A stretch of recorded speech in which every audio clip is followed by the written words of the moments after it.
ये मैं दिल से कहना चाहता हूं। जो मैं 2004 में पार्लियामेंट में बोलता था और आज मैं वही बात को फिर से दोहराना चाहता हूं। जब मैं नया एमपी बनकर के पार्लियामेंट गया तो उसमें आधा से ज्यादा member of parliament north east India का टोटल 8 स्टेट का नाम तक नहीं मालूम, उनका राजधानी का नाम नहीं मालूम, तो वहां का जाति, वहां के लोगों के बारे में कैसे पता होगा।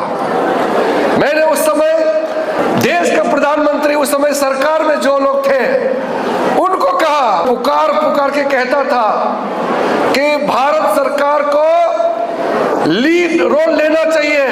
ये नॉर्थ ईस्ट के लोग दिल्ली आता है तो ऐसा लगता है कि कोई दूसरा देश में चले गए, और यहाँ के लोग जब नॉर्थ ईस्ट आते हैं तो सोचता है कि हम कहाँ पहुंच गए। उस समय कई नॉर्थ ईस्ट के बच्चों के साथ में यहाँ भेदभाव भी हुआ था। आज मैं देश का एक मंत्री का हिसाब से मैं नहीं बोल रहा हूँ, मैं एक नागरिक के हिसाब से कहना चाहता हूँ। 2014 के बाद नरेंद्र मोदी जी ने एक कॉन्सेप्ट शुरू किया, एक भारत श्रेष्ठ भारत का नारा लगा करके पूरे भारत को एक सूत्र में बांध करके नॉर्थ ईस्ट इंडिया को आगे रखने का काम शुरू किया है। इसलिए हम कहते थे पार्लियामेंट में कि आप लोग क्यों कहते हैं कि north east is part of India. कभी आपने सुना था कि पार्लियामेंट में कि Punjab is part of India, Uttar Pradesh is part of India, Tamil Nadu is part of India? ये नहीं कहते थे, लेकिन कहते थे Arunachal Pradesh is part of India. तो हमने कहा north east Arunachal itself is India. ये देश है, वही देश है। हम किसी मेन स्ट्रीम में जुड़ने का जरूरत नहीं है। हम जहां खड़ा है वही मेन स्ट्रीम है। हम जिस जगह रहता है वही भारत है। कोई दूसरा को ये भारत का हिस्सा कहने का कोई आवश्यकता नहीं है। हम बराबर है, और हम जहां खड़ा है, जिस गांव में रहता है, वही हिंदुस्तान का दिल है। हमने उस समय कहा। इसलिए नरेंद्र मोदी जी ने जब मुझे जिम्मेदारी दिया, मोदी जी का सरकार का पहला टर्म में मुझे होम मिनिस्ट्री में काम करने का जिम्मेदारी दिया, हमने सबसे पहले कदम क्या उठाया? दिल्ली जो देश का राजधानी है, यहाँ नॉर्थ ईस्ट का लाखों स्टूडेंट्स यहाँ पढ़ते हैं। हर साल लाखों नॉर्थ ईस्ट के लोग, कैपिटल है इसलिए यहाँ आते हैं, घूमने के लिए आते हैं, बिजनेस के लिए आते हैं, कुछ भी काम के लिए आते हैं। उसको तकलीफ नहीं होना चाहिए।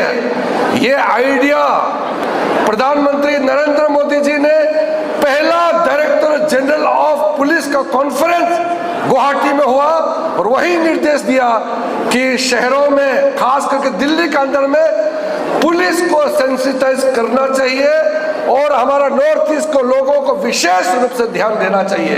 तब हमने दिल्ली पुलिस का रूल्स एंड रेगुलेशंस को चेंज करके 1000 से ज्यादा नॉर्थ ईस्टर्न के लड़के लड़कियों को दिल्ली पुलिस में भर्ती कराया। अभी हमको कोई घटना देखने को नहीं मिलते हैं, या घटना हो भी जाता है तो उसका तुरंत कार्रवाई किया जाता है। जहां भी नॉर्थ ईस्ट स्टूडेंट्स का कोई प्रॉब्लम होता है, तुरंत हम लोग संपर्क करके दिल्ली पुलिस में स्पेशल पुलिस सेल, उसका स्पेशल अलग से ऑफिस बनाया, ये करके संपर्क करने लगा। और हमारा नॉर्थ ईस्ट का उस समय जितना टॉर्चर होता था, जितना तकलीफें होते थे, आज वो नहीं होते हैं। इंसिडेंट कहीं हो सकता है, लेकिन अगर इंसिडेंट होता है तो उसको कार्रवाई भी होता है। उसी प्रकार से जब हम लोग नए मेंबर ऑफ पार्लियामेंट बने, हमारे नॉर्थ ईस्ट को लोग डरते थे, वहाँ पूछते थे हमको कि नॉर्थ ईस्ट जाने के लिए मन तो है, लेकिन वहाँ इतना आतंकवादी, उग्रवादी, इतना मिलिटेंसी है, कैसे जाएंगे, ये पूछते थे लोग। तो हमने कहा कि नॉर्थ ईस्ट बहुत सुंदर जगह है, नॉर्थ ईस्ट जरूर जाके देखना चाहिए, लेकिन नॉर्थ ईस्ट में जो विशेष परिस्थिति बनाया हुआ है उसको ठीक करना होगा। आप सबको मालूम है 2014 से लेकर के अभी तक 10 10,000 से ज्यादा मिलिटेंट ऑर्गेनाइजेशन में काम करने वाले अपने हथियार के साथ सरेंडर करके वापस मेन स्ट्रीम में आया है। यही आप मेन स्ट्रीम कहते हैं, देश का मुख्य धारा, समाज का मुख्य धारा। तो उस समय नॉर्थ ईस्ट से छोटे छोटे ट्राइब्स, छोटे छोटे कम्युनिटी का अपना विशेष प्रॉब्लम होता है। दिल्ली में कोई सुनने वाला नहीं था उस समय। यहाँ के होम मिनिस्टर को छोड़ दीजिए, उस समय होम सेक्रेटरी को छोड़ दीजिए, एडिशनल सेक्रेटरी या ज्वाइंट सेक्रेटरी जो सीनियर ऑफिसर होते हैं उनका भी बात मत कीजिए। एक डिप्टी सेक्रेटरी का पास भी टाइम नहीं होते थे नॉर्थ ईस्ट के लोगों को मिलने के लिए।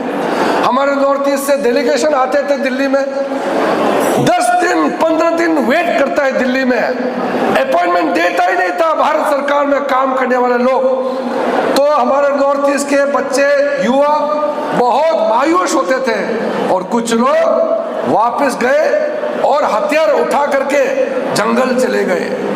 उस जमाने में नॉर्थ ईस्ट के लोगों का दर्द को समझने वाला, सुनने वाला दिल्ली में कोई नहीं था, इसलिए इतना मिलिटेंसी पैदा हुआ नॉर्थ ईस्ट में। दुनिया में जितना मिलिटेंसी है और मिलिटेंसी का टोटल ग्रुप है, सबसे ज्यादा संख्या नॉर्थ ईस्ट में क्यों पैदा हुआ उस समय? क्योंकि दिल्ली में जो दरबार को संभालने वाले लोग नॉर्थ ईस्ट के लोगों को कोई इज्जत नहीं देते थे, यहाँ कोई सुनने वाला नहीं था।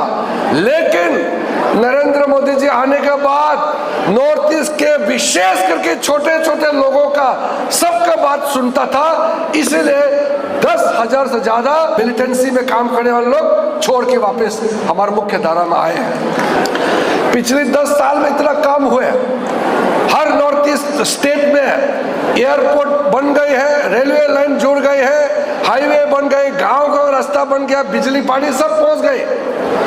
लेकिन मणिपुर के अंदर में हमारे दो समुदाय के बीच में जो घटनाएं हुए हैं, उससे हमारे नॉर्थ ईस्ट के छवि में जो 10 साल प्रोग्रेस हुए हैं उसमें बहुत बड़ा धक्का लगा है। और हमारे भारत सरकार ने जो मेहनत किया है उसको भी बहुत चोट पहुंचाया है, क्योंकि ये हमारा नॉर्थ ईस्ट के स्टूडेंट्स का फेस्टिवल का माहौल है। मैं विशेष करके मणिपुर के हमारे चाहे कुकी कम्युनिटी के हमारे भाइयों और बहनों को भी और मैते कम्युनिटी के भाइयों और बहनों को भी मैं कहना चाहता हूँ, भारत सरकार सब कुछ करने के लिए तैयार है, लेकिन आप हथियार छोड़ना होगा। हथियार उठा करके कोई सॉल्यूशन नहीं होगा, बातचीत करके ही हम सॉल्यूशन हो सकते हैं। कुछ भी हो, लेकिन एक दूसरे को मारा मारी नहीं करना है, हथियार नहीं उठाएंगे, बातचीत करके नेगोशिएशन टेबल में आएंगे तो हम पीस कायम कर सकता है। जो नॉर्थ ईस्ट में डेवलपमेंट 10 सालों में हुआ है, इतिहास में कभी नहीं हुआ है। ये गोल्डन अपॉर्चुनिटी हमारे हाथ में है। तो ऐसा समय में हमारे मणिपुर के जितने भी लोग हैं, हथियार छोड़ के वायलेंस छोड़ना चाहिए और शांति से एक दूसरे के साथ बातचीत करके हमको फिर आगे बढ़ना है। यहाँ से नॉर्थ ईस्ट के बच्चे जितना अपना अपना स्टेट में जहाँ से आए हैं वहाँ इसका मैसेज पहुँचाना चाहिए। मोदी जी ने वोट संख्या नहीं देखा, किस स्टेट में कितना MP है नहीं देखा, उन्होंने ये सोचा कि जो भी आज तक मौका नहीं मिला, जो जो communities, schedule caste, schedule tribe, OBC, जिसको मौका नहीं मिला उसको मौका देना चाहिए और जिसके पास टैलेंट है उसको आगे काम करने का मौका होना चाहिए। यही सोच के साथ काम किया है। इस देश का पार्लियामेंट्री अफेयर्स मिनिस्टर एक माइनॉरिटी है और मैं पहले लॉ मिनिस्टर भी रह चुका हूँ, इसलिए मैं कहता हूँ कई चीज है हम लोगों को पता होना जरूरी है। नरेंद्र मोदी जी के जमाने में हमारा ऑफिस खुला है और माय होम इंडिया के साथ आप सबको जुड़ना बहुत जरूरी है। आप सब ने यहाँ आए और ये नॉर्थ ईस्ट फेस्टिवल एक भारत श्रेष्ठ भारत के नारा के साथ आप लोग यहाँ आए हैं। आप सबको बहुत बहुत अभिनंदन। जय Hind. Thank you very much.